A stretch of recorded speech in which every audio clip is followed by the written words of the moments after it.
साथियों, आज का विषय है बड़ा महत्वपूर्ण। संसद में एक बड़ी गंभीर मुद्दा उठा हुआ है जिसको हम एंटी सेबोटाइज कहते हैं। आखिर ये जांच कौन करता है और आखिर ये चर्चा का विषय क्यों बना हुआ है, आज की वीडियो में हम इस तो चलिए वीडियो की शुरुआत करते हैं। और आपका स्वागत है आपके अपने YouTube channel target with Krishna में। मैं अमित चौधरी। देखिए, अगर हम बात करते हैं तो सबसे पहले बात आती है कि सुरक्षा व्यवस्था का गहन विश्लेषण आज की वीडियो में हम लेकर चलेंगे। अभिषेक मनु सिंघवी की सीट से नकदी मिलने की घटना और संसद की सुरक्षा प्रक्रिया पर भी हम प्रकाश डालेंगे कि अगर संसद में अगर हम जाते हैं, राज्यसभा में या लोकसभा में, तो कितना पैसा लेके जाते हैं लोग और आखिर उसके क्या मापदंड होते हैं, उस पर हम प्रकाश डालेंगे।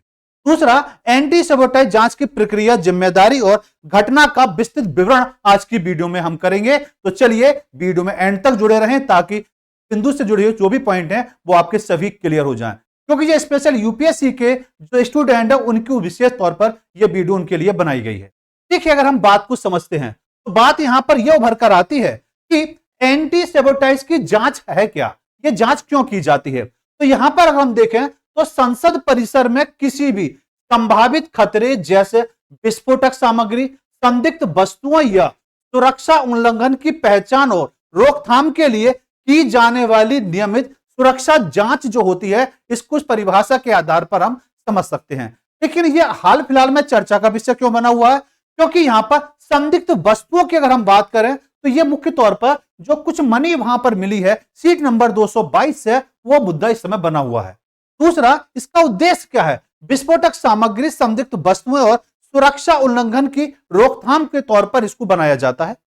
अनिवार्यता को अगर देखा जाए तो संसद जैसे संवेदनशील स्थान पर किसी भी अप्रिय घटना से बचाव के लिए इसको देखा जाता है। और नियमितता के तौर पर अगर देखा जाए तो यह जांच प्रत्येक दिन संसद सत्र के दौरान नियमित तौर पर की जाती है।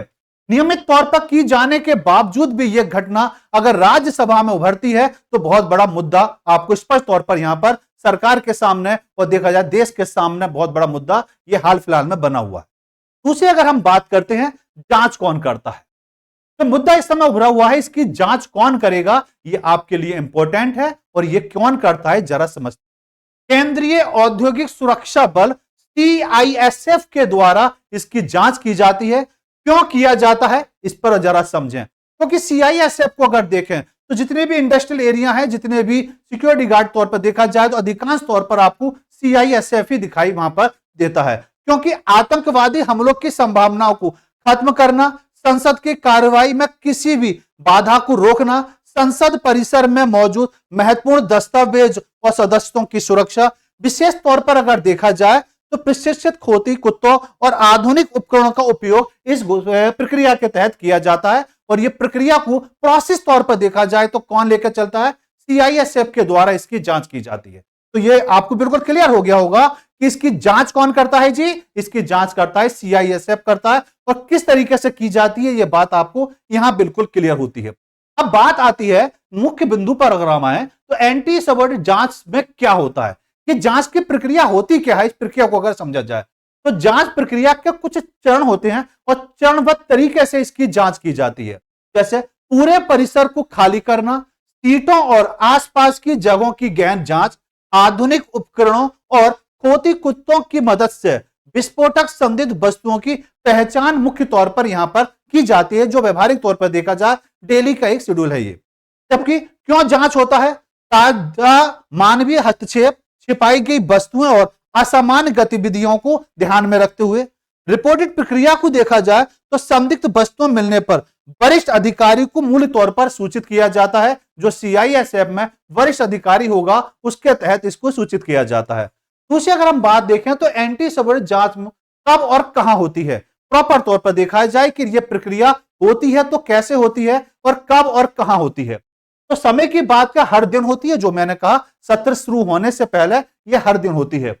संसद सत्र के दौरान सुबह 3 घंटे के लिए किया जाता है, जब हॉल प्रॉपर तरीके से खाली होता है उस समय यह प्रक्रिया पूरी तौर पर की जाती है। अगर स्थान की बात करें तो स्थान कहां होगा, लोकसभा की अगर हम बात करेंगे, राज्यसभा की बात करेंगे और जांच की जा रही है संसद में, तो स्थान बिल्कुल क्लियर हो गया। लोकसभा राज्यसभा के हर सीट और परिसर में इसकी जांच की जाती है। लोकसभा में जितनी सीटें हैं प्रत्येक सीट की जांच की जाती है, राज्यसभा में जितनी सीटें हैं उनकी प्रॉपर तौर पर जांच की जाती है, और जो पूरा परिसर है उसकी यहां पर प्रॉपर तरीके से जांच की जाती है। इसकी प्रक्रिया को अगर हम देखें तो संसद स्टाफ को क्षेत्र खाली करने के निर्देश दिए जाते हैं इस दिशा में, और परिसर में सीआईएसएफ टीम को सौंप दिया जाता है। जिस समय यह जांच होती है उस जांच के तौर पर वहां पर पूरी जिम्मेदारी सीआईएसएफ की होती है और वो इसकी प्रॉपर तरीके से जांच करती है।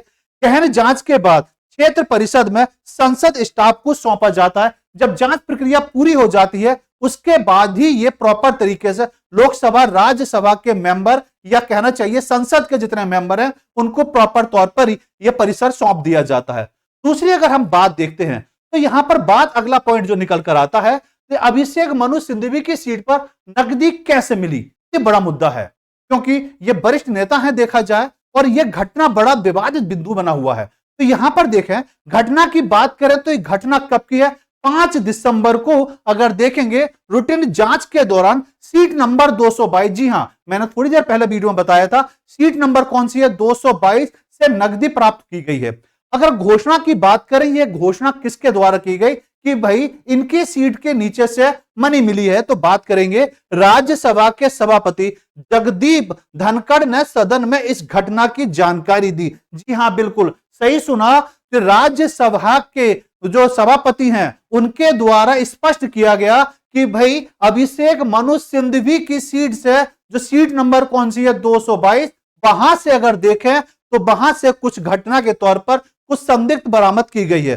संदेह के तौर पर अगर देखा जाए तो यह सुरक्षा उल्लंघन है या कुछ और, घटना की व्यापक जांच की जाएगी। इस बिंदु पर हमारा कहना बिंदु अभी सटीक नहीं होगा, यह भविष्य का विषय बना हुआ है। जांच प्रक्रिया पूरी होने के बाद ही यह क्लियर होगा कि आखिर ये कैसे यहां पर आए। अब बात आती है, अगर वीडियो को आगे लेके चले तो सुरक्षा प्रक्रिया में बदलाव क्यों हुआ, ये प्रक्रिया में बदलाव क्यों हुआ और कब हुआ, यह भी एक विषय बना हुआ है। क्योंकि अगर हम बात करें घटना जिसने बदलाव लाया गया, 13 दिसंबर 2023 को लोकसभा चैम्बर में सुरक्षा उल्लंघन, 2 व्यक्तियों ने सार्वजनिक गैलरी से कूदकर धुआं छोड़ा और नारेबाजी की थी। हाँ आपको याद होगा वो 13 दिसंबर बहुत कुछ लोगों ने नारेबाजी की थी, उसमें कुछ गर्ल्स भी थी जिन्होंने ये एक्टिविटी करी थी। तो वहां पर देखेंगे समिति की सिफारिशों की अगर हम बात करें तो सीआरपीएफ महानिदेशक के नेतृत्व में समिति ने सुरक्षा सुधारों का सुझाव दिया, और इस सुझाव के तहत इस प्रक्रिया को सोचा गया, और परिणाम तौर पर सीआरपीएफ और दिल्ली पुलिस को हटाकर सीआईएसएफ को जिम्मेदारी सौंपी गई। इसका मतलब यह हो गया कि पहले सुरक्षा की जो जिम्मेदारी थी वो जिम्मेदारी किसकी थी, सीआरपीएफ, और दिल्ली पुलिस जो थी वो संयुक्त तौर पर सुरक्षा की जिम्मेदारी लेती थी, लेकिन इन दोनों को हटाकर प्रॉपर जिम्मेदारी किसको दी गई है, सीआईएसएफ को दी गई। दूसरी अगर हम बात करते हैं वर्तमान सुरक्षा व्यवस्था को देखा जाए जो हाल फिलहाल में चल रही है, उसको अगर देखेंगे तो सीआईएसएफ की बहुत बड़ी भूमिका है, और भूमिका के तौर पर देखें तो मई 2024 से पूरी तरह से जिम्मेदारी इसने संभाली है। 3317 कर्मी पुराने और नए संसद भवन की सुरक्षा में तैनात होते हैं। तो लोकसभा को अगर देखा जाए, पुरानी लोकसभा और नई लोकसभा में प्रॉपर तौर पर देखा जाए तो कुल मिलाकर सीआईएसएफ के 3317 कहना चाहिए कर्मी पूरे तौर पर यहां पर जुड़े रहते हैं। दूसरी तरफ पहले की प्रक्रिया की बात करें तो पहली प्रक्रिया में मैं आपको बता चुका हूं, भाई सीआरपीएफ, दिल्ली पुलिस और संसद सुरक्षा सेवकों को संयुक्त कार्य के तौर पर देखा जाता। तो जो पुरानी प्रक्रिया थी तो 2023 से पहले चलती थी। अब की व्यवस्था की बात करें तो पूरी सुरक्षा सीआईएसएफ के जिम्मे संसद सुरक्षा सेवाएं और प्रशासनिक कार्यों तक सीमित रह गई। तो यहां पर जो जिम्मेदारी वर्तमान में जो मिली हुई है वो किसको मिली हुई है, भाई सीआईएसएफ को मूल तौर पर यह व्यवस्था मिली हुई है। बात अगर आती है तो वर्तमान के तौर पर देखा जाए तो हम यहां पर यह देख सकते हैं कि सुरक्षा उल्लंघन की पृष्ठभूमि और सीख, जो घटना घटी है इससे हम क्या सीख ले सकते हैं। तो पिछली घटनाओं को देखा जाए और पिछली घटनाओं के आधार पर ही कुछ नया सीखा जा सकता है। जैसे 2001 में संसद पर आतंकवादी हमला, 2023 में लोकसभा चैम्बर में धुआं छोड़ने की घटना, इन 2 घटनाओं से हम सीख ले सकते हैं कि संसद परिसर की सुरक्षा को और मजबूत करने की आवश्यकता है। दूसरा, नियमित जांच और मॉडर्न तकनीक का उपयोग किया जाना निकल कर आता है। अगर पूरी वीडियो को देखा जाए तो इसका कुछ निष्कर्ष निकल कर आता है, और इन निष्कर्ष के इर्द गिर्द आपकी ये पूरी वीडियो रही। यहां पर देखा जाए, अगर महत्व देखा जाए तो एंटी सेबोटाइज जांच संसद की सुरक्षा के लिए अत्यधिक महत्वपूर्ण है। दूसरा, संदेह की अगर हम बात करें तो सुरक्षा चूक से बचने के लिए सतर्कता और सख्ती की मूल तौर पर आवश्यकता निकल कर आती है।